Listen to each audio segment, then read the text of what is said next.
The reaction to Zioness has been really interesting. And one thing that we keep reminding ourselves, even through the challenges of some of the negative reaction, is that when you're hearing from neo-Nazis and far left anti-Semites at the same time, you know you're doing something right.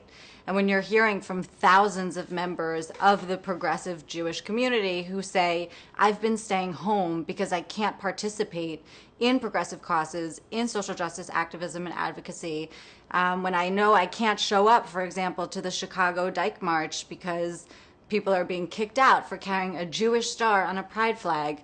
And I know that I'm not welcome in other marches like that one, you know, on the left where people are fighting for equality for all. I know that I can't go to those marches if I stand proudly as a Jew and as a Zionist.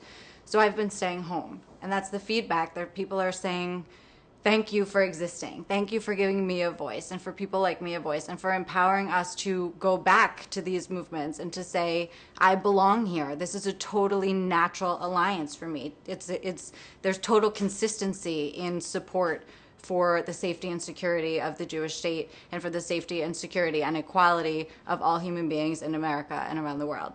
So the reaction has been so varied. I mean, the people, the demographic that we're trying to reach is so thrilled that we exist.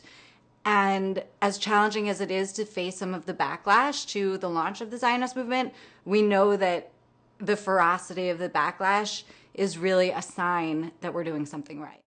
It's frightening sometimes and it's frustrating a lot of times. And so the other people who have been behind this don't want to be public about it.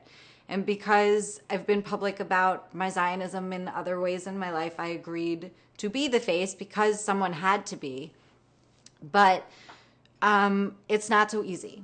And so there are a lot of people who have stood up who were not founding members of Zioness, but are standing up and kind of fighting the social media battles that are raging and who are writing in the foreword, for example, and publishing and responding to criticism in, you know, comments on articles, stuff like that. But I'm the face of it because I'm the only one who's willing to be right now. And that alone is a scary fact.